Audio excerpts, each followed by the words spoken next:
Paalam na, matalinong bruha. Hindi pa man natatapos ang mga salitang iyon, isang mabigat na bota ng sundalo ang walang pag-aalinlangang tumama sa kanyang tiyan. Ang kanyang sigaw ay hindi pa man nabubuo nang gutay-gutayin ito ng malupit na hangin at maglaho sa kawalan. Ang kanyang katawan, na parang isang balahibo, ay walang kahirap-hirap na lumipat palabas ng helicopter. Sa ilalim, ang madilim na asul na kalaliman ng karagatan na walang katapusan. Sa malamig na impyernong iyon, siya ay nagsimulang bumagsak ng walang kalaban-laban. Sa loob ng helicopter, 5 demonyo ang nanonood sa buong pangyayari na nagpapalabas ng mga halakhak na puno ng kabaliwan. Sila ay nagdiriwang, kumbinsido sa kanilang perpektong krimen, ngunit hindi nila alam. Ang kanilang nakakabaliw na sipa ay ang mismong pagpirma nila sa kanilang sariling hatol na kamatayan. Sa sandali ng pagbagsak at kawalan ng pag-asa, sa mismong saglit na inakala niyang katapusan na ng lahat, ang kanyang nanginginig na mga daliri ay desperadong gumalaw patungo sa maliit na diamanteng hikaw sa kanyang tainga. At sa wakas, ang dulo ng kanyang hinlalaki ay buong lakas na pinindot ang maliit na hiyas sa hikaw. Click! Kasabay ng isang napakaliit na tunog, isang malamlam na pulang ilaw ang kumislap ng isang beses mula sa hikaw. Hindi nila kailanman inakala. Ang hindi nakikitang signal ng desperadong paghingi ng tulong na ipinadala mula sa kanyang hikaw ay, sa mismong sandaling iyon, naglalakbay sa bilis ng liwanag patungo sa 2 pinakamataas na lugar sa himpapawid ng Pilipinas doon kung saan nananahan ang absolutong kapangyarihan. Ang patutunguhan ng signal na iyon, ang puso ng Philippine Air Force at ng Space Operations Command, at ang nagpadala ng signal na iyon ay ang 2 taong pinakamamahal siya sa buong mundo. Ang nag-iisang mag-asawang general sa kasaysayan ng sandatahang lakas ng Pilipinas na parehong may 4 na bituin sa balikat. Ang kanyang ama at ina, ang pinakamalaki at pinakamalupit na puot ng kalangitan na nakatuon sa mga nagtaksil dito, ay kagigising pa lamang. Ilang linggo lamang bago ang malagim na pagbagsak na iyon, ang umaga sa opisyal na tahanan ng Commanding General ng Philippine Air Force sa Villamor Air Base ay napakapayapa. Ang sikat ng araw sa umaga ay tumatama sa maayos na hardin, at ang halimuyak ng mga bagong bukas na bulaklak ay nasa hangin. Sa payapang tanawing iyon, 2 higante na nangangalaga sa himpapawid at kalawakan ng Pilipinas ang naghahatid sa kanilang anak na babae na parang isang batang ibon na unang beses pa lamang magkakapakpak patungo sa sarili nitong kalangitan. Si General Arturo Reyes, ang Commanding General ng Philippine Air Force, at si General Elena de Leon, ang commander ng Space Operations Command, ang mag-asawang parehong may 4 na bituin sa kanilang mga balikat, ay nakatingin sa kanilang anak, si ikalawang Tenyente Isabela Isa Reyes, na may pinaghalong pagmamalaki at pag-aalala. Sa balikat ng kanilang anak, ay kumikinang ang nag-iisang diamante ng kanyang ranggo. Ang ama, si General Reyes, ang unang nagsalita. Sa likod ng kanyang seryosong mukha, ay nakatago ang malalim na pagmamahal habang inaayos niya ang matigas na kwelyo ng uniforme ng kanyang anak. Ang kanyang haplos ay hindi ang sa isang commander na nag-uutos sa buong hukbong himpapawid, kundi ang sa isang ordinaryong ama na nag-aalala sa unang araw ng trabaho ng kanyang anak. Ipinagmamalaki ka namin, anak. Mula pagkabata, pinangarap mong maging tulad ng iyong amang piloto. At ngayon, narito ka na dahil sa sarili mong pagsisikap. Ang kanyang boses ay mababa at mabigat, ngunit puno ng walang hanggang tiwala at pagmamalaki sa kanyang anak. Ngunit tandaan mo, hindi biro ang militar. Lalo na't ikaw ay isang intelligence analyst.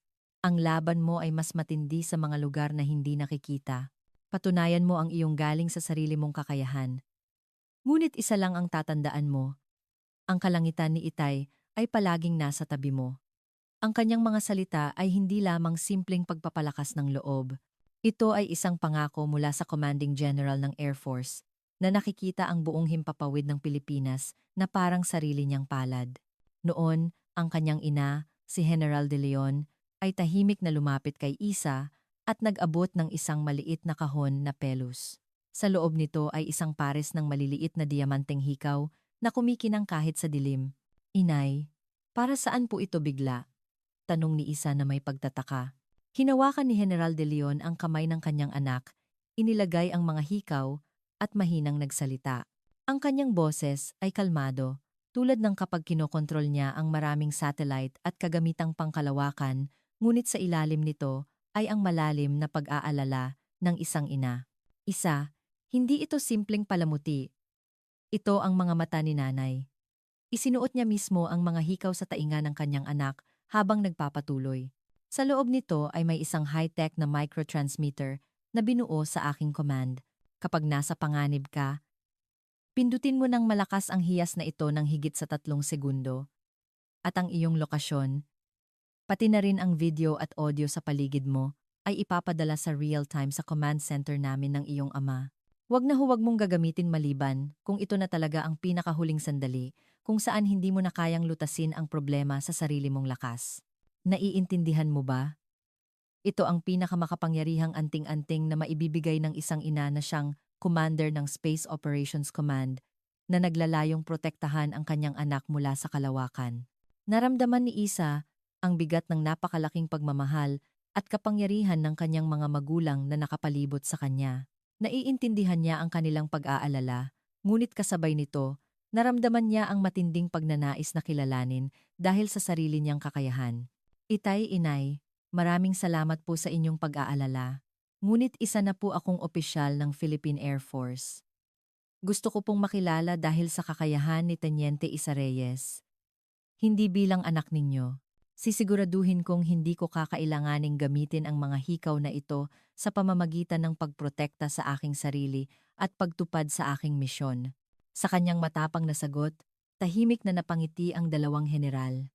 Nakumpirma nila na ang kanilang anak ay hindi isang halamang pinalaki sa loob ng bahay, kundi isang matatag na sundalo na kayang mabuhay kahit sa magulong larangan. Nang matapos ang maikling paghahatid, sumaludo si Isa sa kanyang mga magulang sa perpektong anggulo. Katapatan! Matapos ang saludo, niyakap niya sila ng mahigpit isa-isa. Sa kabila ng katigasan ng uniforme, naramdaman niya ang pinakamainit na yakap ng kanyang mga magulang. Habang pasakay sa sasakyang militar, kumaway si Isa sa kanyang mga magulang na papalayo. Ang dalawang general ay nanatiling nakatayo hanggang sa tuluyang mawala sa paningin ang sasakyang lulan ng kanilang anak. Hindi nila alam ang pangako sa mapayapang umagang iyon at ang maliit na hikaw na naglalaman ng mga mata ng ina ay, sa loob lamang ng ilang linggo, magiging hudyat ng isang malaking puot na yayanig sa kalangitan at kalawakan. At hindi nila kailanman inakala na ang signal na iyon ang magiging simula ng isang operasyong militar na walang katulad sa kasaysayan ng Pilipinas para lamang iligtas ang kanilang minamahal na anak. Nang unang tumapak si Teniente Isa Reyes sa brigada ng attack helicopter, hindi pagbati ang sumalubong sa kanya. Ito ay ang malamig na titig ng mga mababangis na hayop na nagbabantay sa kanilang teritoryo laban sa isang dayuhan at ang nakasusuklam na amoy ng diskriminasyon at machismo na laganap sa hangin. Hindi ito ang larangan ng digmaan para sa pagtatanggol sa bayan na kanyang pinapangarap. Ito ay ang kaharian ng mga buwitre na nag-aagawan sa bulok na karne, isang malaking pugad na bakal kung saan ang katiwalian at pagsipsip ang batas para mabuhay. Ang hari ng kahariang ito ay si Coronel Ricardo Vargas, ang brigade commander.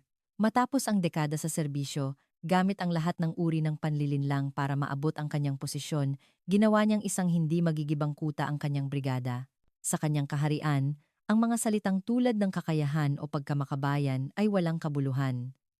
Ang tanging sukatan ng isang tao ay kung gaano sila katapat sa kanya at kung gaano kalaking pakinabang ang maidudulot nila. Unang nakilala ni Isa si Coronel Vargas sa kanyang opisina sa unang araw niya. May isang mapagkunwaring ngiti. Binasa ni Vargas ang kanyang mga papeles na puno ng parangal. Summa cum laude mula sa Philippine Military Academy. Nanguna sa Intelligence Officer Course. Ngunit sa kanyang mga mata, walang bakas ng paghanga o pag-asa. Sa halip, isang bahagyang paghamak na para bang tumitingin sa isang istorbo. Teniente Isabela Reyes, di ba? Kahanga-hanga ang iyong mga kwalifikasyon, sabi niya, habang ibinabato ang mga papeles sa mesa. Pero hindi ito lugar para sa mga computer officer na tulad mo.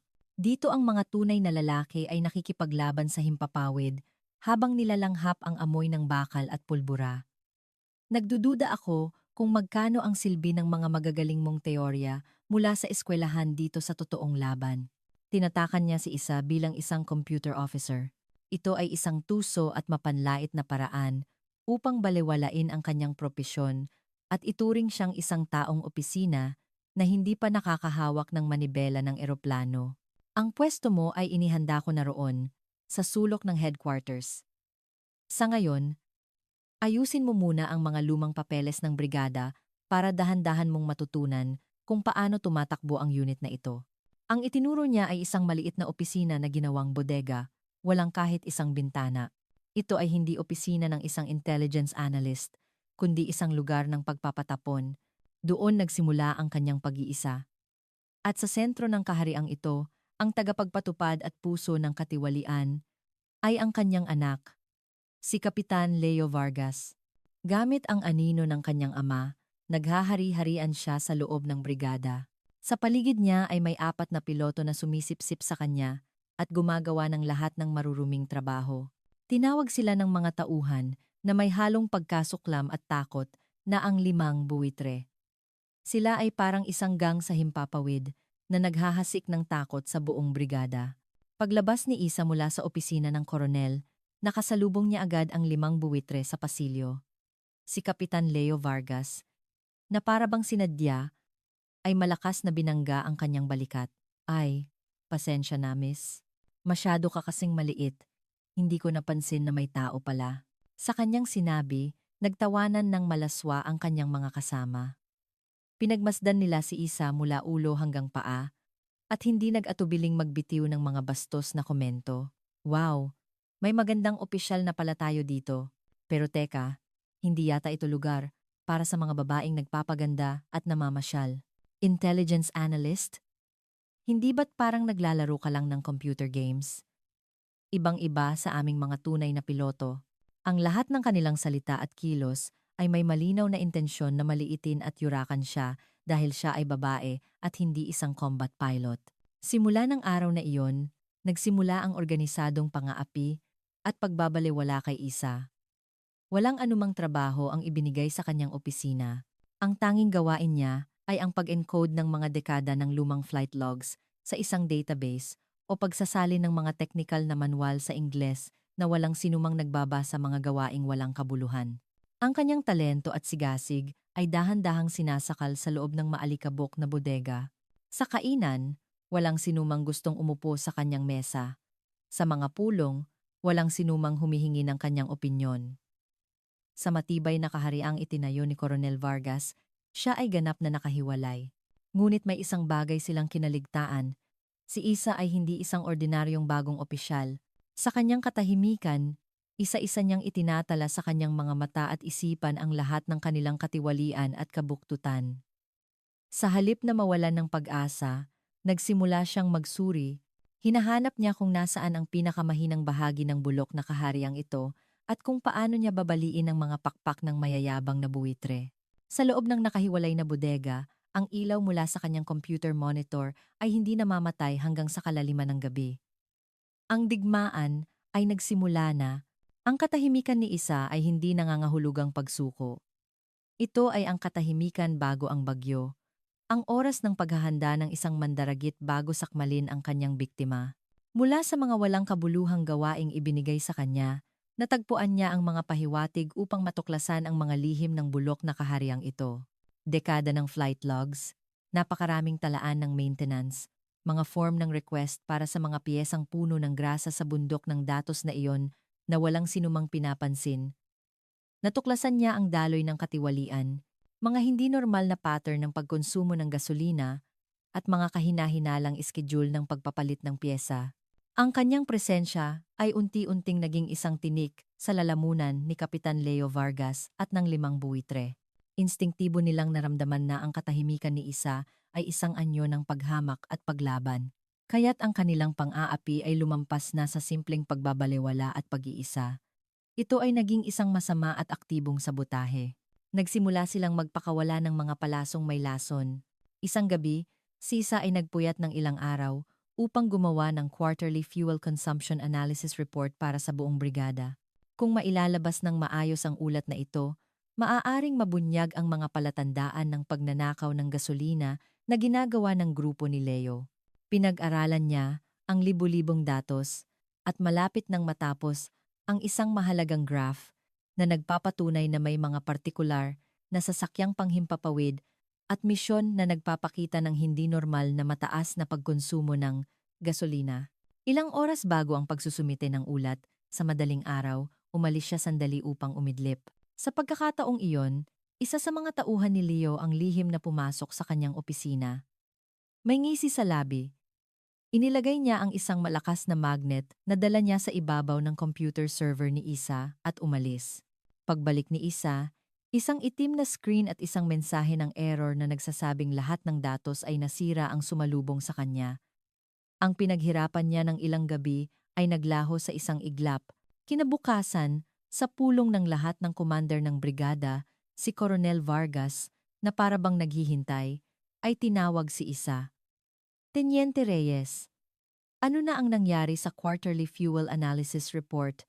Tumayo si Isa at walang magawa kundi iulat na, sa kabila ng kanyang pagsisikap na i-recover ito buong gabi, nabigo siya. Nagkaroon po ng hindi maipaliwanag na error sa server at nawala po ang lahat ng datos.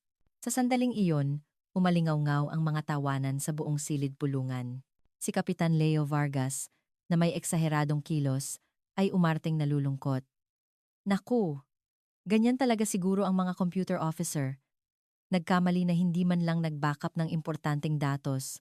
Isang pagkakamaling hindi maiisip ng mga tulad naming araw-araw na itinataya ang buhay sa paglipad. Mulat sa pool, pagkakamali na po na ipagkatiwala ang ganitong kahalagang gawain kay Teniente Reyes, Koronel, ito ay isang perpektong isinaplanong palabas. Sinira nila ang kanyang datos at isinisi ang lahat sa kanyang kawalan ng kakayahan upang ipahiya siya sa harap ng lahat. Kinagat ni Isa ang kanyang labi. Hindi siya makapagpaliwanag, hindi rin makapagpakita ng galit. Tiniis niya na lamang ang mga mapanlait na tingin na ibinabato sa kanya. Ngunit ang pangyayaring ito, sa halip na magpabagsak kay Isa, ay lalo pa siyang pinalakas. Natanto niya na ang kanilang pag-atake ay patunay ng kanilang takot. Nakumbinsi siyang nasa pool niya ang kanilang kahinaan. Hindi siya sumuko. Sa halip na sa nasirang datos, ibinaling niya ang kanyang atensyon sa ibang lugar. Isang bagay na mas malawak at hindi pinapansin ng sinuman. Ang mga talaan ng maintenance at kasaysayan ng pagpapalit ng piyesa ng mga helicopter. Gabit araw, sinuri niya ang mga lumang talaan at sa wakas, natagpuan niya ito. Sa isang partikular na 12129 ATAC helicopter, may mga paulit-ulit na ulat ng bahagyang panginginig sa nakalipas na ilang buwan. Sa bawat pagkakataon, idineklara ng maintenance team na ito ay normal na panginginig sa loob ng katanggap-tanggap na antas at inaprubahan ang paglipad. Ngunit nang pagsamahin ni Isa ang lahat ng datos at magpatakbo ng isang simulation, natuklasan niyang hindi ito simpleng panginginig. Ito ay isang depekto na, kapag naabot ang isang tiyak na altitude at bilis, ay maaaring magdulot ng isang mapanganib na resonance phenomenon sa bahagi ng tail rotor, na sa pinakamasamang kaso ay maaaring maging sanhi ng pagkakawatak-watak ng sasakyang panghimpapawid sa ere. Ito ay isang bombang naghihintay na sumabog at ang lalong nagpatindig ng kanyang balahibo ay ang katotohanang ang mismong helicopter na may depekto ay nakatakdang lumipad ngayong gabi para sa isang night flight training sa gitna ng masamang panahon. Agad na gumawa si Isa ng ulat at ipinasa ito kay Kapitan Leo Vargas, ngunit hindi man lang niya ito binasa at itinapon sa basurahan. Heto na naman tayo, Teniente Reyes. Hindi ka pa ba nagsasawa sa mga imahinasyon mo? Isang problemang idineklara ng buong maintenance team na walang issue. Ano ang alam mo dyan na nakaupo lang sa harap ng computer? Bumalik ka na sa pwesto mo, wala ng oras. Kung magpapatuloy ito, may mamamatay ngayong gabi. Ang normal na proseso ng pag-uulat ay ganap na paralisado. Kinailangan ni Isa na gumawa ng isang desisyon na babago sa kanyang buhay. Bumalik siya sa kanyang opisina at, sa halip na dumaan kay Kapitan Vargas o Coronel Vargas, direkta siyang tumawag sa control tower. Dito sa data analysis section, Teniente Isa Reyes. Hinihiling ko na agad na itigil ang paglipad ng attack helicopter Cobra pitong na nakatakda ngayong 2,100 hours. Ito ay isang emergency safety inspection request. May hinala ng malubhang depekto sa bahagi ng tail rotor ng sasakyang panghimpapawid. Nagkagulo ang control tower dahil sa kanyang biglaang aksyon. Ngunit dahil sa salitang malubhang depekto, ayon sa manual, pansamantala nilang itinigil ang paglipad at iniulat ito sa brigade commander. Nagalit si Coronel Vargas. Isang tenyente lang ang naglakas loob, nalampasan siya at ang kanyang anak para humiling ng pagtigil sa paglipad na wala siya sa sarili. Sumigaw siya na arestuhin si Isa at iharap sa court-martial. Ngunit sa mismong sandaling iyon, isang apurahang ulat ang dumating mula sa maintenance team na nagsasagawa ng emergency inspection. Coronel, nakita na po namin. May natagpo ang lamat na kasinliit ng hibla ng buhok sa tail rotor drive shaft. Kung lumipad po ito, nakakatakot isipin ang maaaring mangyari. Isang nakakakilabot na katahimikan ang bumalot sa buong command center. Tama. Si Isa, nakaupo lamang sa harap ng computer, natuklasan niya ang isang nakamamatay na panganib na hindi napansin ng maraming piloto at mekaniko at iniligtas ang buhay ng lahat. Ngunit ang pangyayaring ito ay hindi nagdulot ng anumang karangalan sa kanya. Sa halip, para kay Coronel Vargas at sa 5 buwitre, hindi na lamang siya isang simpleng istorbo. Siya na ngayon ay isang hindi mapapatawarang tinik na kayang yugyugin ang kanilang kaharian mula sa ugat isang taong kailangang alisin. Nagbago ang kanilang mga tingin. Hindi na ito paghamak, kundi isang malamig na pagnanasang pumatay. Isang malagim na plano para burahin siya magpakailanman, mula sa kalangitan ay tahimik na nagsimulang mabuo. Ang oras ay bumabalik sa kasalukuyan.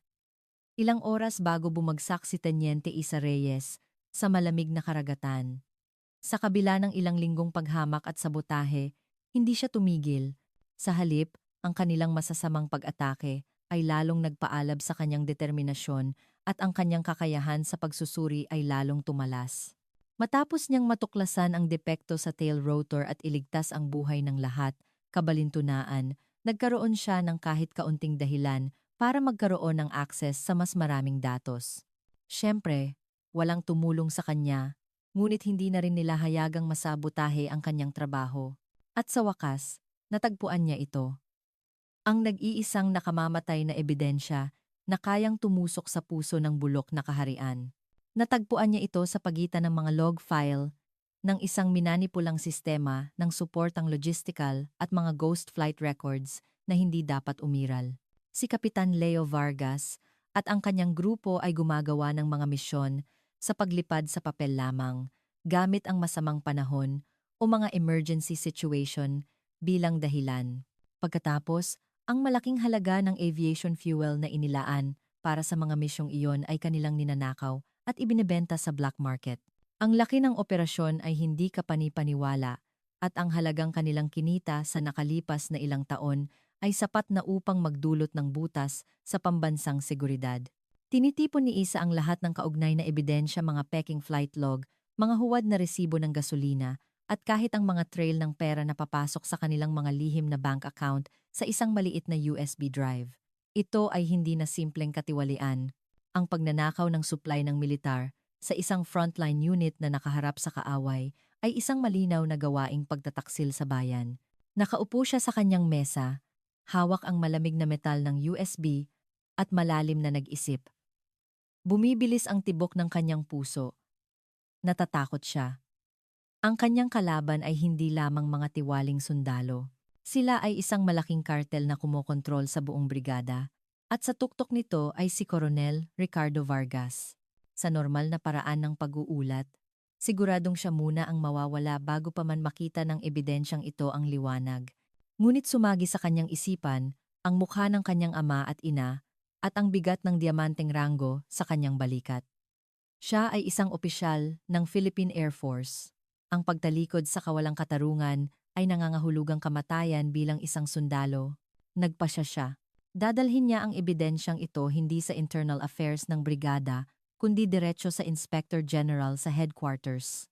Sa mismong sandaling iyon, na para bang tinatawanan ang kanyang desisyon, marahas na bumukas ang pinto ng kanyang opisina at pumasok si Kapitan Leo Vargas Sa kanyang mukha, wala na ang karaniwang mapanlait na ngiti.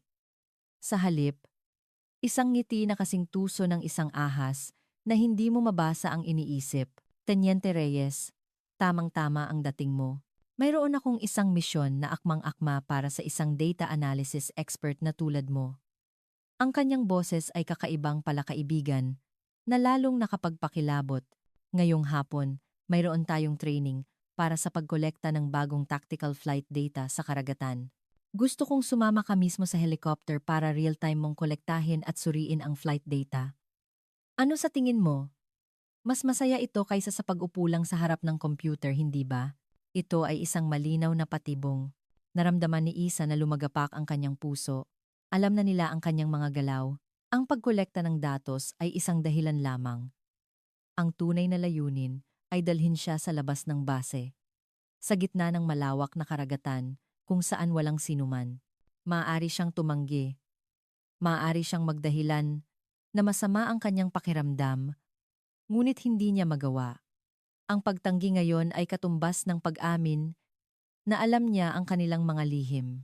Kung gayon, hahalughugin nila ang opisinang ito upang hanapin ang USB at mawawala ang ebidensya. Marahil ito na ang tanging pagkakataon. Ang huling pagkakataon na pumasok mismo sa kanilang pugad at tapusin ang lahat. Pilit na ipinakitang kalmado, tumayo si Isa. Sige po, Kapitan. Sakto, kailangan ko rin po ng flight data. Sasama po ako sa misyon. Sa kanyang sagot, kumislap ng nakakatakot ang mga mata ni Leo. Ngumiti siya ng may kasiyahan at tumalikod. Mabuti, magkita tayo sa runway pagkatapos ng 30 minuto. Pagkaalis niya, huminga ng malalim si Isa at mabilis na kumilos. Itinago niya ang USB na naglalaman ng mahalagang ebidensya sa isang lihim na bulsa sa loob ng kanyang uniforme. Pagkatapos, nag-alinlangan siya sandali. At marahang hinawakan ang maliit na diamanteng hikaw sa kanyang tainga. Umalingaw-ngaw sa kanyang isipan ang boses ng kanyang ina. Maliban kung ito na talaga ang pinakahuling sandali, tumingin siya sa asul na kalangitan sa labas ng bintana. Ang kalangitan ng kanyang ama. At sa ilalim ng kalangitang iyon, nakita niya ang isang dambuhalang ibong bakal na nagbubukas ng bibig upang lamunin siya. Pinatatag niya ang kanyang desisyon. Hindi ako tatakas. Lalabanan ko sila ng harapan. Pagkalipas ng 30 minuto, nakatayo na siya sa runway. Ang 5 miyembro ng 5 buwitre ay naghihintay sa kanya. Sa kanilang mga mukha, hindi na nila tinatago puno ito ng hayagang puot at pagnanasang pumatay.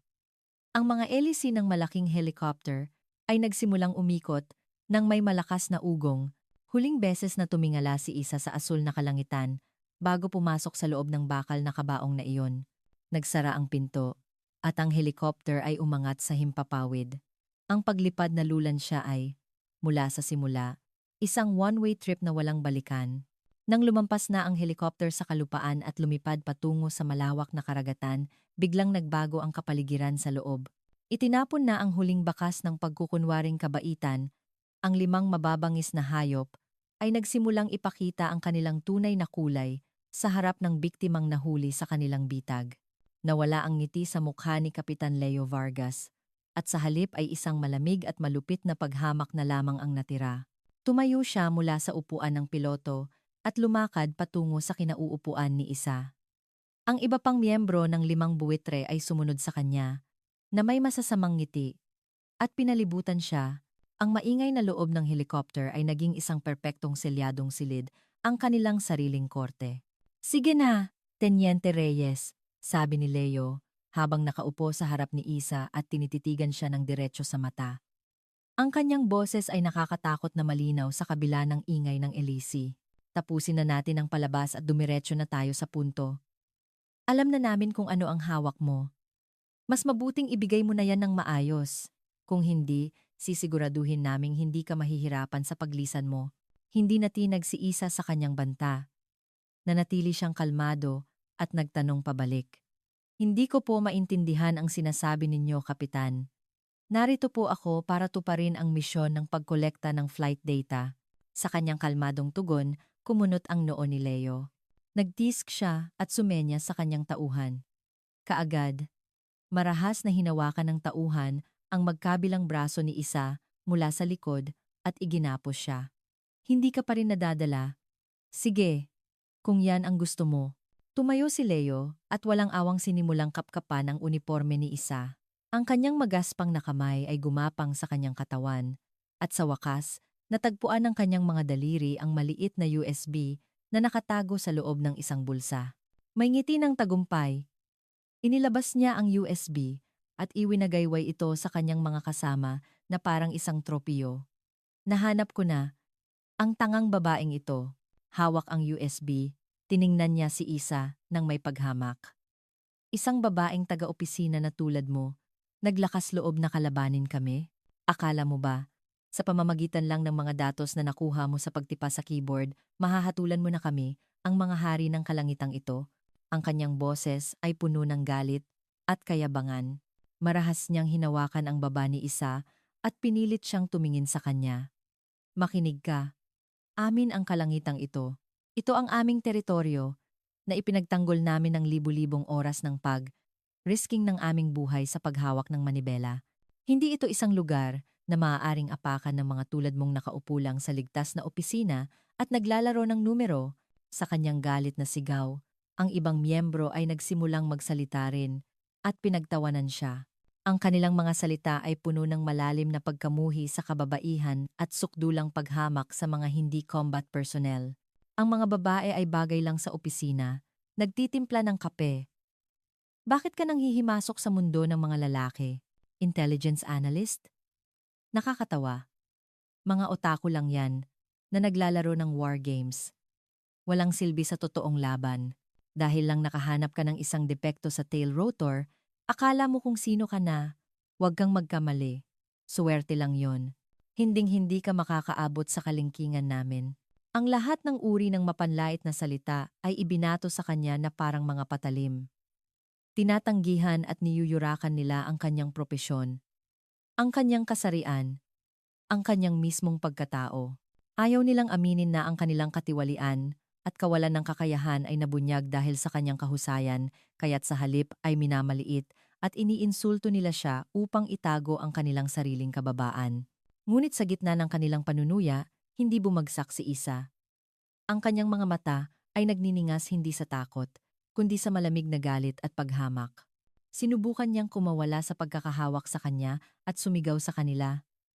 Manahimik kayo! At bumangan na alang mandulaina. Ang kanyang boses ay mahina, ngunit ang lakas na taglay nito ay nagpatahimik sa 5 lalaki sa isang iglap. Hindi kayo mga sundalo, mga magnanakaw kayong nakasuot ng uniforme, mga parasito na dumudungis sa kalangitan.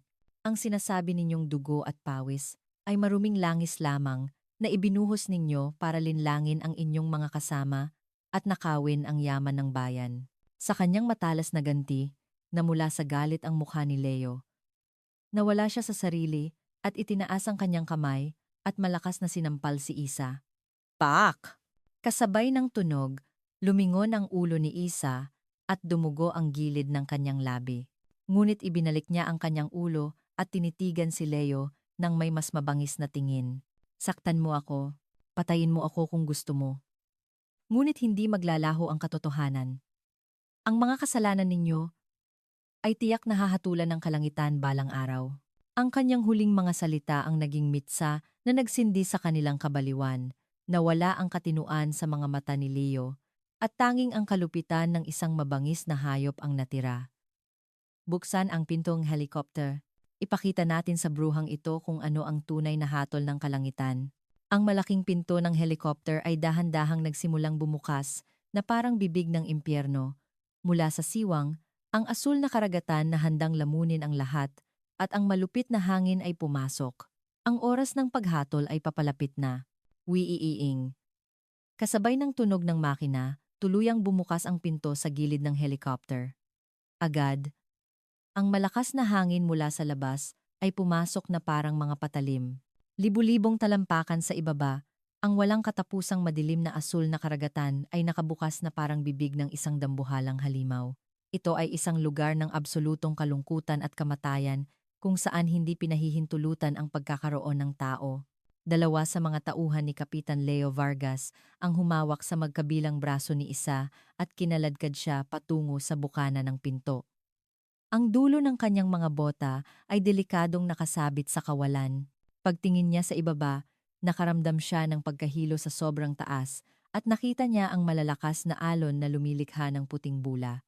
Ngunit sa mga mata ni isa, walang kahit isang bakas ng takot. Hindi na siya nagmamakaawa para sa kanyang buhay. Ang kanyang mga mata ay nakatuon lamang sa 5 demonyo na nakatayo sa harap niya na may ngisi habang tinitingnan siya, isang nag-aalab na paghamak at galit na kasing lamig ng yelo. Hindi nagustuhan ni Leo ang hindi nababagabag na tingin ni isa. Gusto niyang makita siyang umiiyak sa takot, nagmamakaawa para sa kanyang buhay. Marahas niyang sinabunutan si Isa at pinilit siyang tumingin sa karagatan. Tingnan mo, Teniente Reyes. Diyan ka babalik. Sa malamig at malungkot na ilalim ng dagat, kung saan walang datos o computer na mahal mo, walang sinumang makakaalala sa iyo. At anumang katotohanan ay mananatiling nakalubog sa ilalim ng mga alon magpakailanman. Natatakot ka na ba? Sa kanyang malupit na panunuya, sa halip na sumagot, idinura ni Isa ang dugong may laway sa sahig. Pagkatapos, dahan-dahan niyang itinaas ang kanyang ulo at tinitigan si Leo ng diretso sa mata at binitiwan ang kanyang huling mga salita. Ang kanyang boses ay malinaw at malakas, sapat na hindi matabunan ng ugong ng hangin. Hindi kayo karapat-dapat sa kalangitang ito. Ang isang pangungusap na iyon ang naging mitsa na nagtapos sa lahat. Ang mga salitang hindi karapat-dapat ay isang patalim na tumusok ng diretso sa pinakamalalim na bahagi ng pagkatao ni Leo, ang kanyang inferiority complex at kawalan ng tiwala sa sarili. Nakuha niya ang kanyang posisyon dahil sa impluwensya ng kanyang ama at sa pamamagitan ng lahat ng uri ng katiwalian. Hindi pa siya kailanman lumipad sa himpapawid gamit ang sarili niyang kakayahan. Palagi siyang may malalim na takot at inggit sa mga tulad ni Isa, na may higit na kakayahan kaysa sa kanya. At ang huling mga salita ni Isa ay isang direktang sampal sa pangit na katotohanang pilit niyang itinatago. Punyeta ka. Ang mukha ni Leo, naganap nang nawala sa sarili, ay nag-iba ng nakakatakot. Pumutok ang mga ugat sa kanyang mga mata, at bumubula ang kanyang bibig. Napagpasyahan niyang hindi na niya maaaring hayaang mabuhay si Isa. Ang mismong pagkakaroon niya ay isang ebidensya na tumatanggi sa lahat ng tungkol sa kanya. Sumigaw siya sa kanyang mga tauhan. Takpan ang bibig ng babaeng yan. At ipakita ninyo ng malinaw kung sino ang tunay na hari ng kalangitang ito. Ang mga tauhan, na parabang naghihintay, ay pinigilan si Isa. Itinayo nila siya ng delikado sa gilid ng pinto at sinimulang itali ang kanyang mga kamay at paa upang hindi na siya makapalag. Desperadong lumaban si Isa, ngunit hindi niya kayang talunin ang lakas ng ilang malulusog na lalaki. Ang kanyang katawan ay walang magawa habang iginagapos. Nang matapos ang lahat ng paghahanda, dahan-dahang lumapit si Leo. May ngiti ng tagumpay, itinaas niya ang kanyang botang militar at itinutok sa tiyan ni Isa. Ito na ang huling kalangitan na makikita mo. Masiyahan ka. Iwinagayway niya ang USB na naglalaman ng ebidensya sa harap ng kanyang mga mata bago ito isinuksok ng malalim sa kanyang bulsa. At itong basurang pinagbuwisan mo ng buhay, gagamitin ko ng husto. Tinapos niya ang kanyang huling panunuya. At hindi na siya nag-atubili. Paalam na. Matalinong bruha. Kasabay ng mga salitang iyon, walang awang sinipa ng kanyang bota ang tiyan ni Isa. Sa matinding sakit, ang katawan ni Isa ay walang lakas na lumipad sa kawalan. Sa kanyang paningin, ang huling nakita niya ay ang asul na kalangitan at ang mga mukha ng mga demonyong tumatawa sa kanya. At kaagad, ang kanyang katawan, alinsunod sa batas ng grabidad, ay nagsimulang bumulusok patungo sa walang katapusang kalaliman. Ang kanyang sigaw ay nilamon nang walang bakas ng malakas na ugong ng hangin. Sa loob ng helicopter, ang 5 lalaki ay nagsisigawan sa tagumpay at nagyakapan. Naniniwala silang tuluyan na nilang inalis ang tinik sa kanilang lalamunan, ang nag-iisang saksi sa kanilang mga lihim. Ngunit si Isa, habang bumabagsak, ay hindi pa sumusuko. Sa gitna ng takot at sakit, pilit niyang pinanatili ang kanyang kamalayan. Ang mga dulo ng kanyang nakagapos na mga daliri ay dahan-dahan ngunit desperadong gumalaw patungo sa maliit na hikaw sa kanyang tainga. Ang lakas ng hangin ay parang baliw na yumuyugyog sa kanyang katawan. Matapos ang ilang pagkabigo, sa wakas, dumampi ang dulo ng kanyang hinlalaki sa maliit na hiyas ng hikaw. Ginamit niya ang lahat ng natitirang lakas at buong diin na pinindot ang maliit na hiyas. Click! Kasabay ng isang napakaliit na tunog, isang malamlam na pulang ilaw ang kumislap ng isang beses mula sa hikaw. At ang ilaw na iyon ay naging isang hudyat ng isang malaking puot na yayanig sa kalangitan at kalawakan na kumalat sa bilis ng liwanag. Ang kanyang huling pag-asa, ang kanyang huling ganti, ay sa wakas nagsimula na, pagbagsak. Ang kamalayan ay paulit-ulit na nawawala at nagbabalik. Sa gitna ng epekto ng sipa sa kanyang tiyan at ng presyon ng hangin na halos pumunit sa kanyang buong katawan, ang isipan ni Isa ay paulit-ulit na kumikislap. Ang buong mundo ay kulay asul. Sa itaas niya ay ang asul ng papalayong kalangitan, at sa ilalim niya ay ang madilim na asul ng karagatan na handang lamunin siya. Nawala ang kanyang pakiramdam sa oras. Ang isang segundo ay parang isang taon sa kawalang hanggan. Ang takot sa kamatayan ay bumalot sa kanyang buong katawan. Dito na ba magtatapos ang lahat? Sumagi sa kanyang isipan ang mukha ng kanyang ama at ina. Ang kanilang ipinagmamalaking anak ba ay dapat maglaho ng ganito kalungkot at miserable nang walang kahit isang huling habilin? Hindi. Hindi maaari. Sa sandaling iyon, mula sa kalaliman ng kawalan ng pag-asa, isang tinig na parang sinag ng liwanag ang sumagi sa kanyang isipan, ang tinig ng kanyang ina. Ito ang mga mata ni nanay. Ang hikaw. Oo, mayroon siyang hikaw. Ang huling pag-asa, ang huling paraan ng pagganti. Iyon ang muling nagsindi sa kanyang papatay na nais na mabuhay. Nagsimula siyang magpumiglas na parang baliw. Ngunit ang kanyang mga kamay, na mahigpit na nakatali sa kanyang likod, ay hindi gumagalaw, na para bang tinatawanan ang kanyang determinasyon. Ang hangin ay hindi lamang isang simpleng daloy ng hangin. Ito ay isang malaking puwersa na nagpapaikot at nagpapabaliktad sa kanyang katawan. Hindi siya sumuko.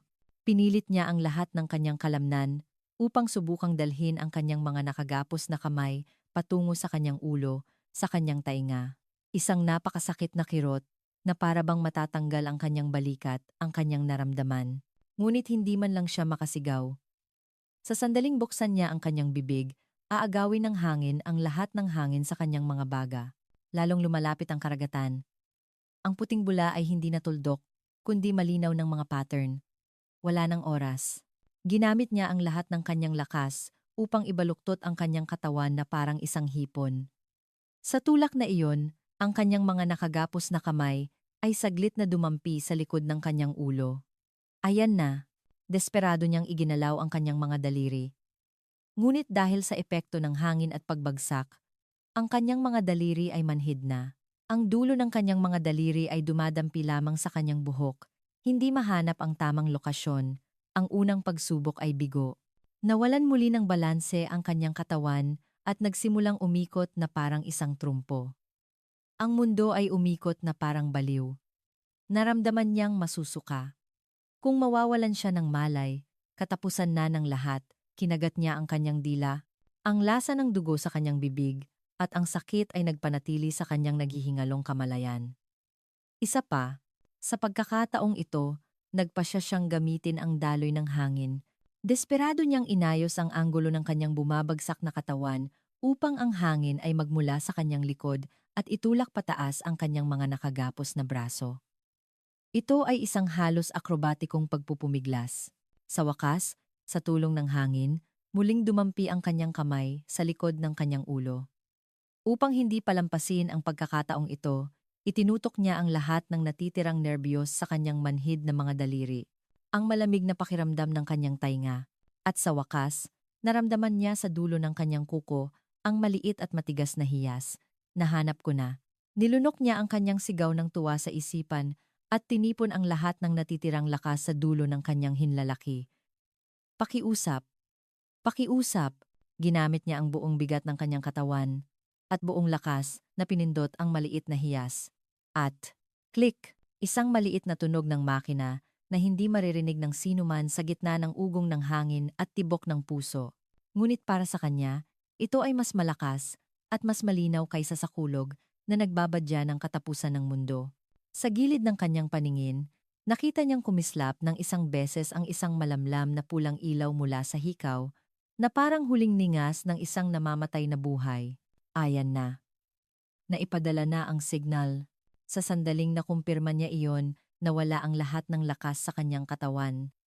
Ang pisi ng kanyang kamalayan na pilit niyang pinanghahawakan ay biglang naputol. Hindi na siya lumaban. Ang natitira na lamang ay ipaubaya ang sarili sa tadhana. Nagawa ko. Inay, itay, iyon ang kanyang huling naisip at sa sumunod na sandali, ang kanyang katawan na may malagim na impact na parang bumangga sa isang pader na semento sa buong bilis, ay hinigop ng malamig at madilim na ilalim ng karagatan. Ang lahat ay naging kadiliman. Ngunit ang huling signal na ipinadala niya isang sigaw na may codename na Sirang Pakpak ay kumakalat na sa bilis ng liwanag, nagbabadya ng simula ng paghihiganti sa buong kalangitan at kalawakan. Sa puso ng Philippine Air Force Command Center sa Villamor Air Base, ang lugar na 24,000 Sheffen na nagbabantay sa bawat galaw sa himpapawid ng Pilipinas, ang malaking screen sa harap ay walang tigil na nagpapakita ng maraming flight tracks at data. Si General Arturo Reyes ay nasa gitna ng isang seryosong pulong kasama ang mga pangunahing commander tungkol sa mga plano para sa susunod na joint military exercises. Ang tensyonadong kapaligiran sa silid pulungan ay biglang nabasag ng isang matinis na tunog ng alarma. Beep! Beep! Beep! Isang maliit na auxiliary monitor sa sulok, na karaniwang hindi pinapansin, ay nagsimulang kumislap ng marahas, naglalabas ng matingkad na pulang ilaw. Ang monitor na iyon ay umiiral para lamang sa isang signal, ang pinakamataas na antas ng emergency channel na direktang konektado sa Commanding General ng Air Force. Ang lahat ng tingin ay napunta roon. Ang control officer ay sumigaw sa gulat na boses, General, hindi matukoy na emergency distress signal. Codename. Codename, Sirang Pakpak. Ngayon ko lang nakita ang codename na ito. Ang mukha ni General Reyes, na namumuno sa pulong, ay biglang nanigas na parang bato. Naramdaman niyang nanlamig ang dugo sa kanyang buong katawan. Sirang Pakpak. Iyon ay isang codename na tanging siya, ang kanyang asawa, at ang kanyang anak lamang ang nakakaalam ang lihim na signal na ipapadala ng kanyang anak na si Isa sa oras ng panganib. Ito ay hindi lamang isang simpleng distress signal. Ito ay isang sigaw na nagsasabing ang kanyang anak ay pinapatay ng isang tao sa mismong sandaling iyon. Biglang naputol ang katinuan sa kanyang isipan. Ang karaniwang kalmado at mahinahong commander ay naglaho. Ang kanyang mga mata ay biglang naging mga mata ng isang galit na hayop na ang anak ay nasa bingit ng kamatayan. Itigil ang pulong, ngayon din! Ang kanyang boses, nanginginig sa galit, ay umalingaw-ngaw na parang kulog sa buong command center. Kasabay nito, ilang kilometro ang layo mula sa Air Force Command Center, sa isa pang underground bunker, ang Space Operations Command, na kumokontrol sa lahat ng military satellites at space assets ng Pilipinas. Si General Elena de Leon ay tumatanggap ng ulat tungkol sa pagpasok sa orbit ng isang bagong reconnaissance satellite. Sa mismong sandaling iyon, ang kanyang smartwatch ay nag-vibrate ng malakas. At kasabay nito, ang buong screen ng kanyang personal tactical monitor sa harap niya ay naging pula at isang bintana ang lumitaw. Sa loob ng bintanang iyon, isang marahas na gumagalaw na video kasama ang nakabibinging ugong ng hangin at magugulong boses ng mga lalaki ang ipinapakita. Ito ang video at audio na ipinapadala sa real-time ng hikaw ng kanyang anak ang mga mata ni nanay. Namutla ang mukha ni General de Leon. Nanginginig ang kanyang mga mata habang pinapanood niya ang malagim na pangyayari sa screen. Ang mga boses ng mga lalaking nanunuya at nananakit sa kanyang anak. At sa wakas, ang huling mga salitang, paalam na, matalinong bruha, kasunod ng huling eksena kung saan ang screen ay umikot na parang baliw, naghahalo ang langit at dagat. Ang video ay naging itim sa sandali ng pagbagsak ng kanyang anak sa dagat, ngunit ang audio channel ay buhay pa. Ang huling natanggap na mga coordinate ay kumikislap bilang isang pulang tuldok sa mapa. Parang tumigil ang kanyang puso. Ngunit hindi siya bumagsak. Ang kalungkutan at takot ay agad na naging isang malamig Nagalit na kayang palamigin ang lahat. Ang kanyang mga tingin ay hindi na ang sa isang mapagmahal na ina. Ito na ang mga mata ng isang tagabantay na nakikita ang lahat sa kalawakan, ang mga mata ng isang tagawasak na kayang burahin ang kaaway ng walang bakas. Sa dalawang command center, halos sabay na sumabog ang dalawang pinakamakapangyarihang galit sa kasaysayan ng militar ng Pilipinas. Dinampot ni General Reyes ang isang direktang telepono sa kanyang tabi. Ito ang pinakaligtas at pinakamabilis na linya ng komunikasyon na konektado lamang sa command center ng kanyang asawa. Bago pa man tumunog, isang boses na kasing lamig ng yelo ang narinig mula sa kabilang linya. Nakita mo? Hawak ni General Reyes ang telepono na halos mabasag ito, at sa galit na parang sumasabog na bulkan, sumigaw siya. I-activate ang protocol ng Sigwa ngayon din. Lahat ng available na FA, 50 fighter jets, ilunsad agad. Ang buong Special Operations Wing, SATS at CCT, sumakay sa mga Black Hawk, maghanda para sa deployment. Sa kabilang linya, ang boses ni General De Leon ay naglalaman ng isang absolutong pagnanais na manira, higit pa sa galit. Ang kanyang boses ay tahimik, ngunit mas nakakatakot kaysa sa anumang sigaw. Itututok ko ang mga mata ng lahat ng reconnaissance satellite ng Pilipinas sa huling natanggap na mga coordinate. Mula sa sandaling ito, babantayan ko ang bawat barko at sasakyang panghimpapawid sa loob ng 50 kilometrong radius. Tukuyin ang target at bumuo ng isang perpektong bitag. Walang sinuman, kahit isang sandali, ang makakatakas sa aking paningin. Ang hari ng kalangitan at ang reyna ng kalawakan ay sabay na nagdeklara ng digmaan laban sa mga nanakit sa kanilang minamahal na anak. Dalawang protocol na hindi pa kailanman ginamit sa kasaysayan ng militar ng Pilipinas na umiiral lamang sa mga hypothetical na pinakamasamang senaryo ng digmaan ay sabay na na-activate para sa iisang tao, si Teniente Isa Reyes. Ang lahat sa kalangitan at kalawakan ay nagsimulang gumalaw patungo sa iisang layunin, oras na ng paghihiganti. Isang dambuhalang bagyo ang nagsisimula ng magpakita. Hindi pa man lumilipas ang 15 minuto mula nang maglaho si Teniente Isa Reyes sa malamig na karagatan, si Kapitan Leo Vargas at ang 5 buwitre, na nagdiriwang sa kanilang perpektong krimen habang pabalik sa base, ay napansin ng isang bagay na kakaiba sa kanilang radar ng helicopter.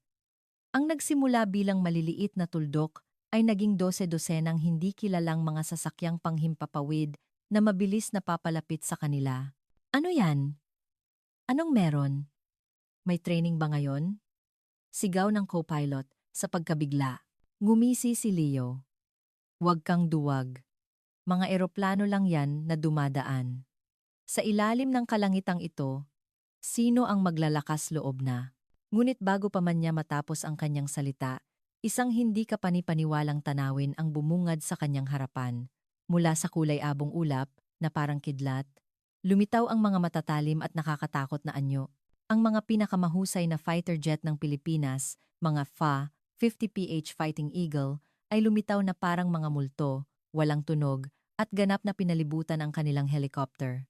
Ang mga fighter jet ay hindi nagbigay ng anumang babala o komunikasyon sa radyo. Sila ay umiikot lamang sa kanila na parang mga anghel ng kamatayan, nakatutok ang kanilang mga matatalim na ilong. Diyos ko! Isang unggol ng pagkamangha ang lumabas sa bibig ng pilotong may hawak ng manibela. Hindi ito training. Ito ay isang malinaw na sitwasyon ng labanan. Ngunit bakit? Sino? Agad na nasagot ang kanilang mga tanong. Mula sa channel ng komunikasyon ng helicopter, isang boses na kasing lamig at walang awa ng isang makina ang umalingaw-ngaw. Ito ay isang absolutong utos na direktang ipinadala mula sa Air Defense Command na hindi pinahihintulutan ang anumang paglaban. Ang sasakyang panghimpapawid na ito ay kasalukuyang pinalilibutan ng Philippine Air Force. Isuko agad ang lahat ng kontrol at sundin ang automatikong sistema ng nabigasyon patungo sa itinakdang mga coordinate. Uulitin ko, anumang paglaban ay ituturing na dahilan para pabagsakin. Naging blanko ang isipan ni Leo. Parang ang buong Air Force ay kumilos para lamang hulihin ang kanilang isang helicopter. Sumigaw siya na parang baliw. Si Papa! Tawagan si Papa! Ngayon din! Ngunit bago pa man sila makapagradyo sa base, lalo pang naging desperado ang sitwasyon. Sa likod ng mga FA-50 mula sa abot tanaw, isa pang malaking grupo ang lumitaw. Ito ay isang eskwadron ng mga T-129 attack helicopter. Dose-dosenang mga attack helicopter ang dumating na parang isang kuyog ng mga pukyutan at bumuo ng isa pang perpektong bitag sa labas ng bitag na ginawa ng mga FA-50. Ang kalangitan ay ganap na selyado. Sila ay mga daga na natrap. Sa oras na iyon, ang kanilang base ay nasakop na ng isang anino mula sa kalangitan. Mula sa kung saan ilang S-70I Black Hawk helicopter ang lumitaw at sinakop ang himpapawid sa itaas ng base. Mula sa mga helicopter, ibinaba ang makakapal na lubid at ang mga miyembro ng pinakamahusay na Special Forces ng Air Force, SADS, na nakasuot ng itim na kagamitan ay bumaba na parang kidlat.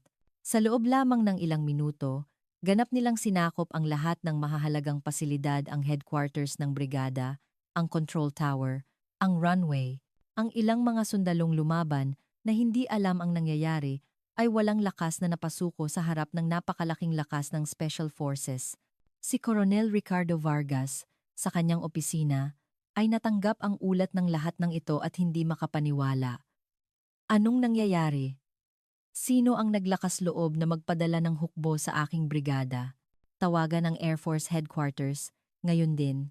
Bago pa man niya matapos ang kanyang salita, marahas na bumukas ang pinto ng kanyang opisina at pumasok ang mga armadong Special Forces.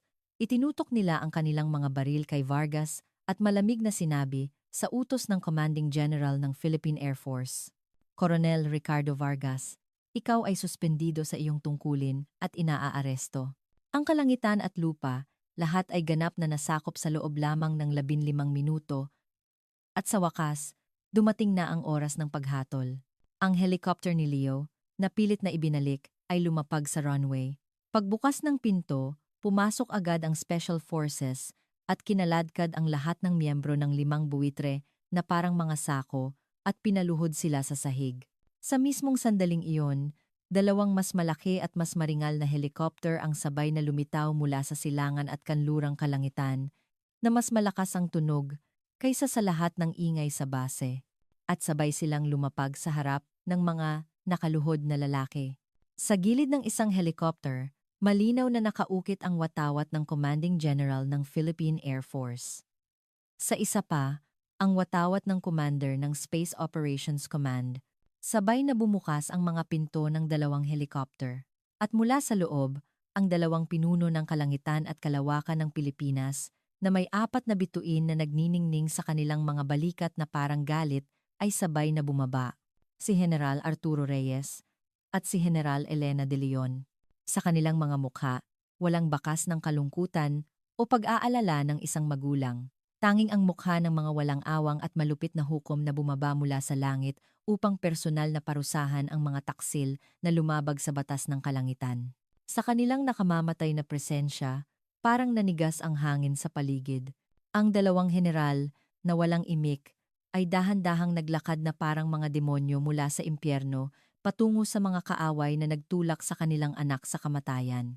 Sa malamig na aspalto ng runway, si Kapitan Leo Vargas at ang mga miyembro ng 5 buwitre ay nakaluhod, nakayuko, at walang magawa sa harap ng mga baril ng Special Forces. Ang kanilang kayabangan, na kanina lang ay parang mga hari ng kalangitan, ay naglaho na. Ang tanging natira sa kanila ay ang nakakaawang takot na dulot ng pagnanais na mabuhay. Hindi nagtagal, si Coronel Ricardo Vargas, na kinaladkad mula sa kanyang opisina, ay ibinagsak din sa tabi nila. Nagulat siya nang makita ang kanyang anak na nakakulong, ngunit hindi siya naglakas loob na magsalita. Instingtibo niyang naramdaman na ang sitwasyon ay seryoso, lampas sa anumang kaya niyang kontrolin. At sa wakas, huminto ang 2 general sa mismong harap nila, si General Reyes at si General de Leon. Walang imik, tinitingnan nila ang mag-ama na nakayuko na parang mga uod. Ang kanilang mga mata ay puno ng malamig na paghamak at pagkasuklam, higit pa sa galit. Ang katahimikang iyon ay mas mabigat kaysa sa anumang sigaw o sermon. Nanginginig na itinaas ni Coronel Vargas ang kanyang ulo at kinilala ang 2 tao sa harap niya. Ang pinakamataas na commander ng kalangitan at kalawakan, pangalawa lamang sa Secretary of National Defense. Hindi siya makapaniwala. Bakit? Paanong nangyari na ang dalawang higanteng ito ng pambansang depensa ay personal na bumaba sa kanyang maliit na brigada nang walang abiso? Iniisip niya ang mga katiwalian ng kanyang anak, ang maraming kasalanan na kanyang pinalampas. Ngunit wala sa mga iyon ang sapat na dahilan para kumilos ang dalawang general na ito ng sabay. Sa mismong sandaling iyon, isang apurahang boses ang narinig mula sa communication earpiece ni General De Leon. Ito ay isang ulat mula sa Naval Special Operations Command, NAVSOCOM, na agad niyang ipinadala matapos ipadala ang mga coordinate mula sa satellite. Commander, natagpuan na po ang target. May vital signs pa. Buhay pa po siya. Uulitin ko. Kumpirmado pong survivor. Kasalukuyan po ang emergency rescue operation. Nang marinig ang ulat na iyon, ang bakal na tingin ni General De Leon ay bahagyang ngunit malinaw na nanginig. Mula sa kanyang mga labi, isang maliit na tunog ang lumabas, hindi malaman kung ito ay isang buntong hininga ng ginhawa o isang pigil na hikbi. Hindi niya namalayang hinigpitan niya ang hawak sa kamay ng kanyang asawa. Narinig din ni General Reyes ang ulat at bahagyang ibinuka at isinara ang kanyang bibig. Buhay ang anak ko. Ang katotohanang iyon lamang ay sapat na para maramdaman nilang nakabalik sila mula sa bingit ng impyerno. Ngunit ang ginhawang iyon ay agad na naging isang mas malakas at mas malupit na galit na sumabog patungo sa mga kaaway na nagtulak sa kanilang anak sa impyernong iyon. Inilabas ni General De Leon ang kanyang personal tactical tablet. Pinatugtog niya ang malagim na video file na huling ipinadala ng mga mata ni nanay bago bumagsak ang kanyang anak. Sa screen, ang eksena kung saan tinutuya at sinasaktan ng grupo ni Leo ang kanyang anak. At sa wakas, ang huling salitang paalam na, matalinong bruha, kasama ang kritikal na sandali ng pagsipa sa kanyang anak, ay malinaw na umuulit. Hawak ang tablet na nagpapatugtog ng video, itinapat niya ito sa mismong mukha ni Coronel Vargas. Napasinghap si Coronel Vargas sa malagim na eksenang nakikita niya. Ang kanyang sariling anak, itinutulak ang isang tenyente, isang babaeng opisyal na walang armas palabas ng helicopter. Isang malinaw na pagtatangkang pagpatay, para siyang sinuntok sa ulo.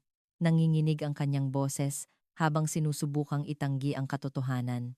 Hindi maaari. Bakit, Leo? Bakit? Hindi pa rin niya maintindihan.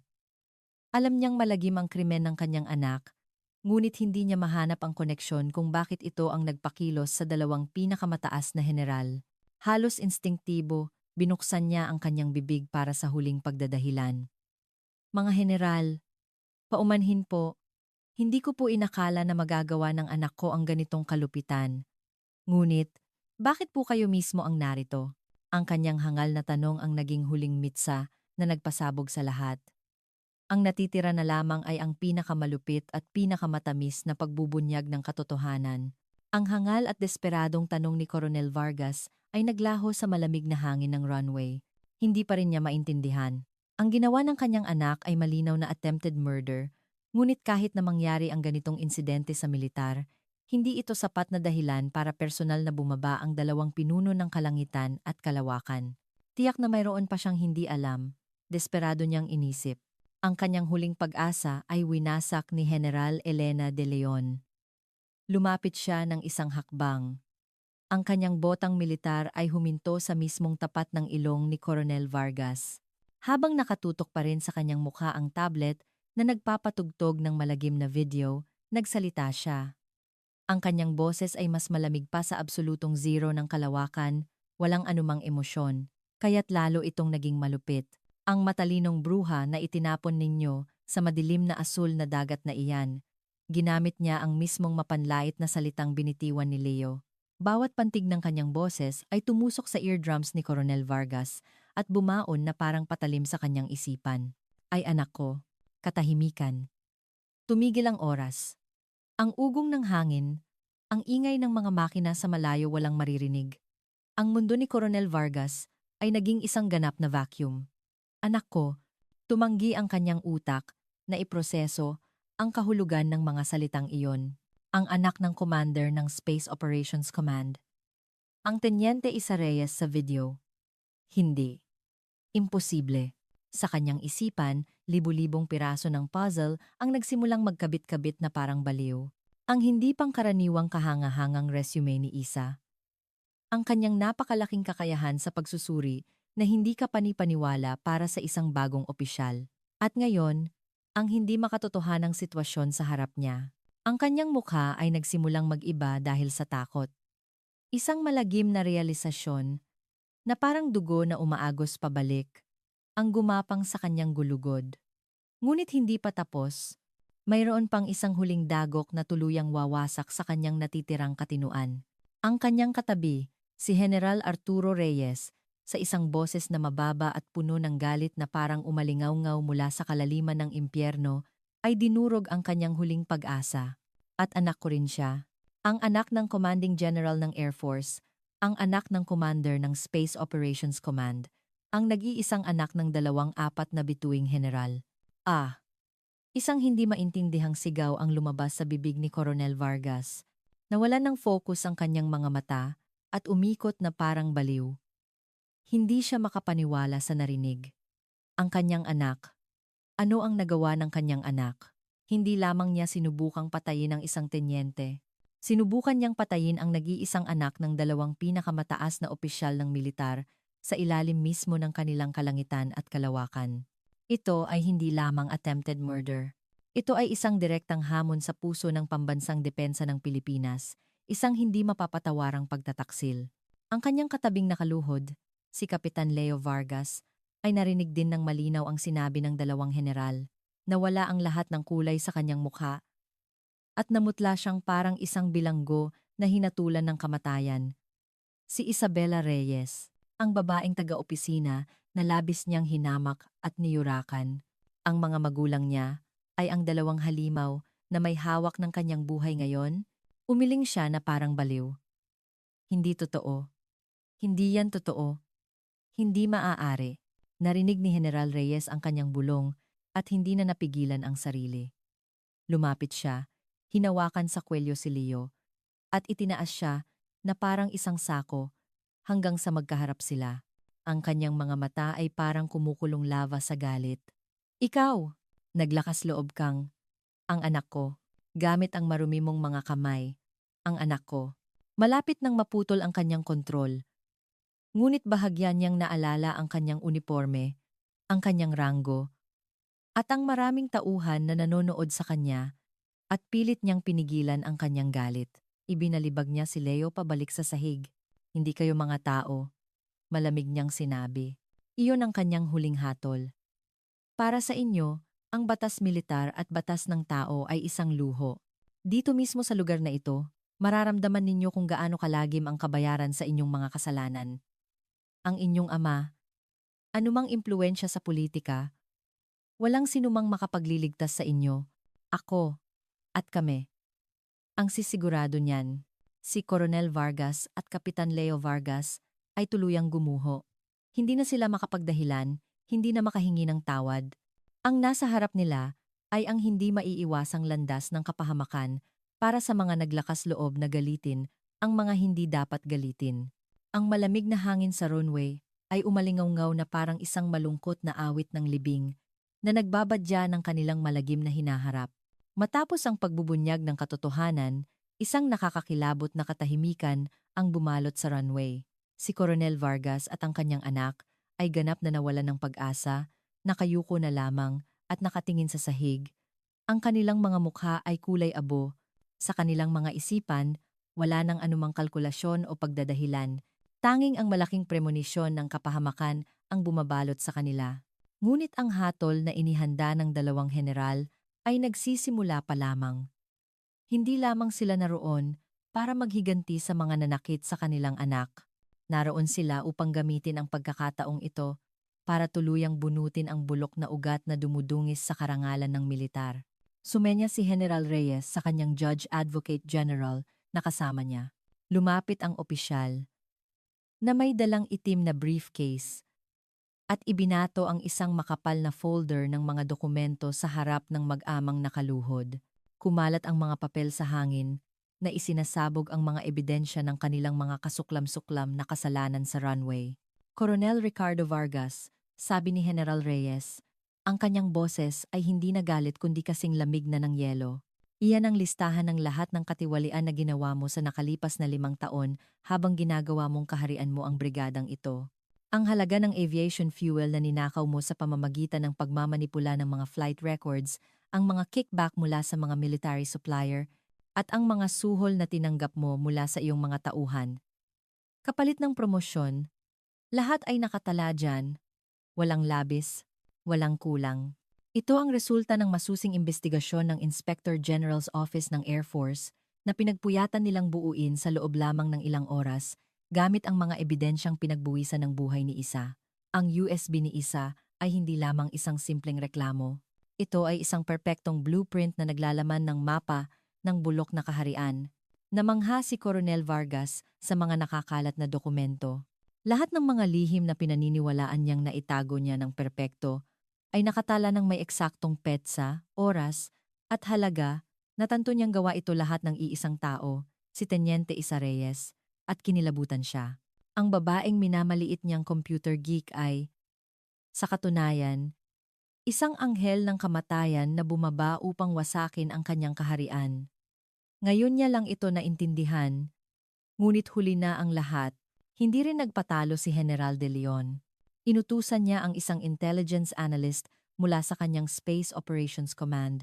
Ngayon din, kunin ang lahat ng communication records at financial transaction history ni Coronel Vargas, Kapitan Vargas, at ng buong 5 buwitre. Gamitin ang lahat ng resources ng aking mga satellite at supercomputers. Huwag palampasin kahit isang ebidensya. Hanapin ang lahat ng kasabwat nila sa loob at labas. Sa pagkakataong ito, hihilahin natin ang lahat ng sangkot sa sapot na ito. Ang kanyang utos ay isang absolutong hatol mula sa tagabantay ng kalangitan. Ngayon, hindi lamang ang kanilang nakaraan, kundi pati na rin ang mga lihim ng lahat ng taong konektado sa kanila ay ibubunyag, walang makakatakas. Ang paghatol ay hindi nagtapos sa kanila. Nakita ng 2 general na ang katiwaliang ito ay hindi lamang gawa ng iilang tao, kundi isang sistematikong problema na laganap sa buong brigada. Inutusan ni General Reyes, ang commander ng Special Forces. Mula ngayon, ipinaiiral ko ang pinakamataas na antas ng lockdown sa buong attack helicopter brigade na ito. Isara ang buong base at kontrolin ang paggalaw ng lahat ng tauhan. Walang sinumang maaaring lumabas o makipag-ugnayan sa labas. Mula ngayon, isang Special Joint Investigation Task Force mula sa General Headquarters ang itatatag dito.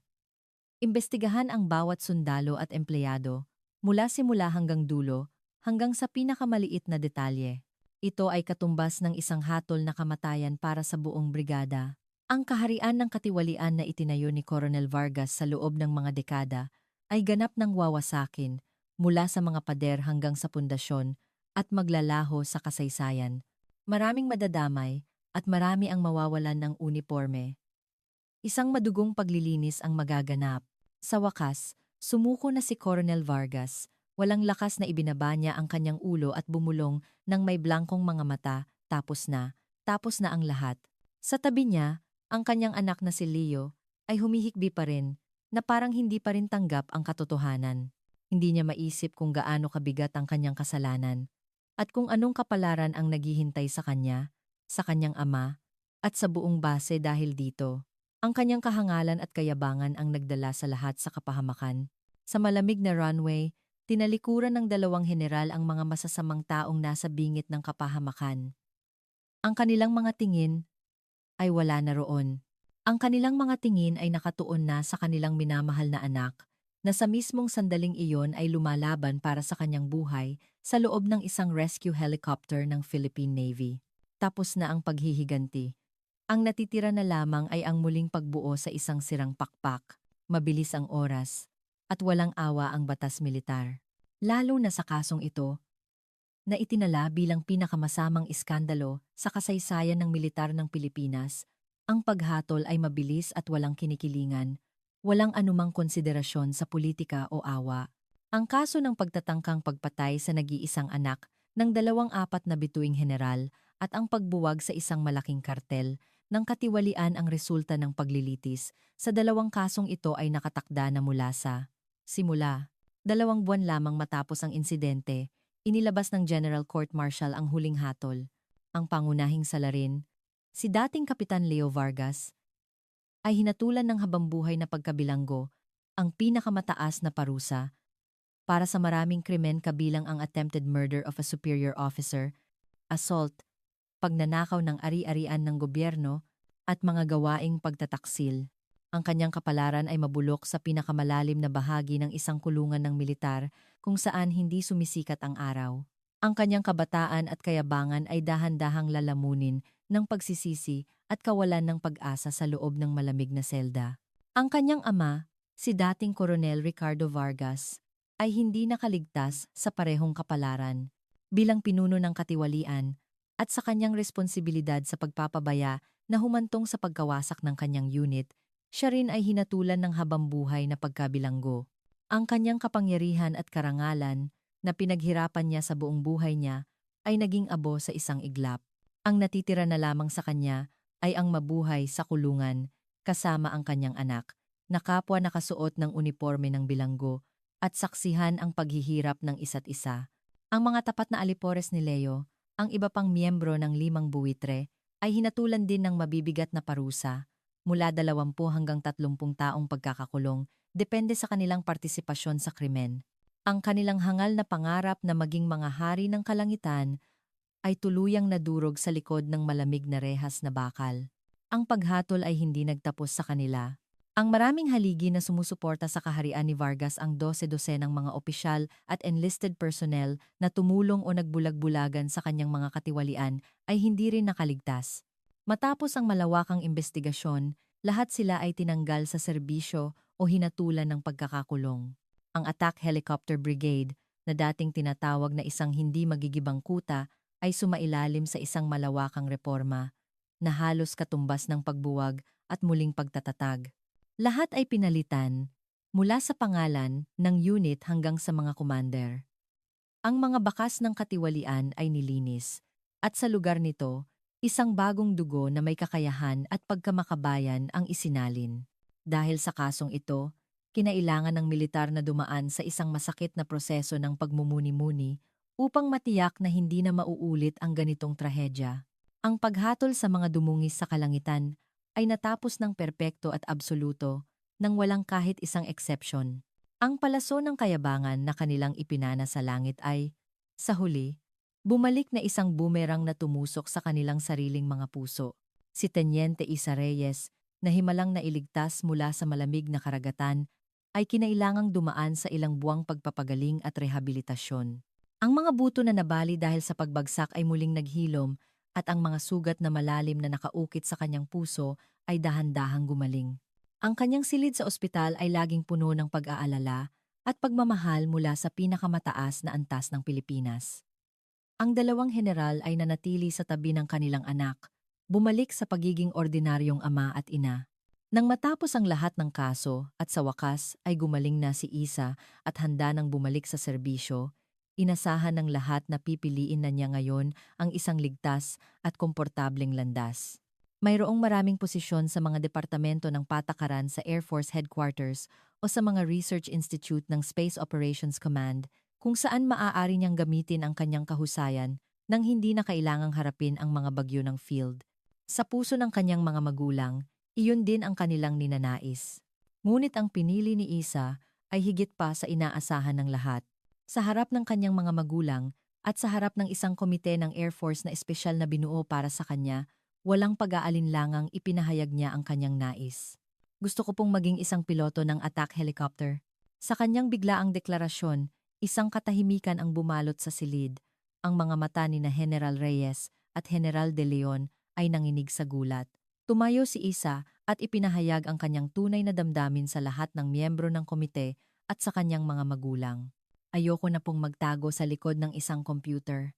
Gusto kong patunayan na mali sila na ang isang babae, isang dating intelligence analyst, o sinuman, basta't may determinasyon at pagsisikap, ay maaaring maging Panginoon ng kalangitan Gusto kong hawakan ang parehong manibela na hinawakan ng mga nagtapon sa akin sa dagat at sa sarili kong mga kamay, protektahan ang mismong kalangitan na kanilang dinungisan. Ang kanyang boses ay puno ng matatag na determinasyon. Hindi ito paghihiganti. Ito ay isang mas mataas na antas ng pagbangon ang paglalakad sa parehong landas ng mga yumurak sa kanya, ngunit sa isang ganap na naiibang paraan, upang patunayan ang kanyang sariling halaga. Sa harap ng kanyang nag-aalab na sigasig at katapatan, wala nang sinumang makatutol pa. Kaya't si Isa ay muling naging isang student pilot. Muli niyang pinag-aralan ang lahat mula sa simula at nagsanay siya ng mas masigasig kaysa kaninuman. At sa wakas, isinabit niya ang ipinagmamalaking pilot's wings sa kanyang dibdib at umupo sa sabungan ng isang 12-9 attack helicopter. Phantom Leader, dito si Viper. Nasa ibabaw na ng target. Walang problema. Isang boses na puno ng tiwala ang umalingaw-ngaw sa communication system ng kanyang helmet. Ngayon ay Major Isa Reyes na siya, at bilang pinuno ng kanyang eskwadron ng attack, bihasa niyang hinahawakan ang manibela. Hindi na siya ang mahinang tenyente na nakakulong sa mga sugat ng nakaraan. Matapos ang maraming pagsasanay at totoong laban, siya ay naging isa sa mga pinakamahusay na piloto ng attack helicopter sa Pilipinas, na may absolutong tiwala ng kanyang mga tauhan. Sa mismong sandaling iyon, sa magkabilang gilid ng kanyang helicopter, dalawang FA-50PH fighter jet na may matatalim na anyo ang lumitaw na parang mga multo at sabay na lumipad. Bahagi ito ng isang formation flight training. Mula sa isang fighter jet, isang mababa at maringal na boses ang narinig. Viper, dito si Sky King. Ang kalangitan ko ay laging nagbabantay sa iyo. Ito ay ang kanyang ama, si General Arturo Reyes. Kahit naretirado na siya bilang commanding general, nanatili siyang aktibo sa serbisyo, nagsasanay ng mga susunod na henerasyon ng mga piloto. Mula sa kabilang fighter jet, isang kalmado ngunit malakas na boses ang sumunod. Viper, dito si Cosmic Queen. Ang mga mata ni nanay ay laging nakatutok sa iyo. Ipinagmamalaki kita.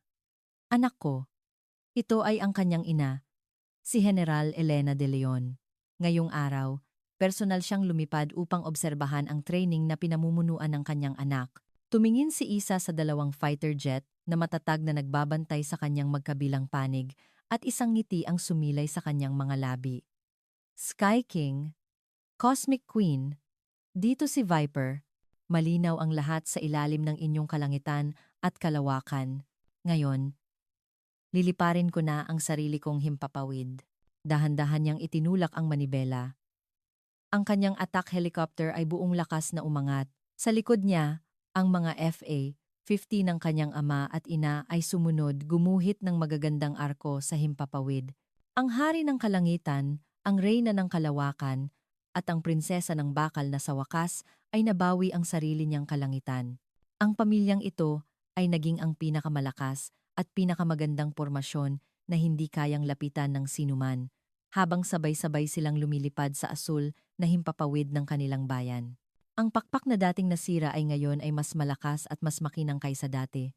Ang malupit na sipa na naglalayong pumatay sa isang ibon ay hindi nagawang baliin ang kanyang diwa.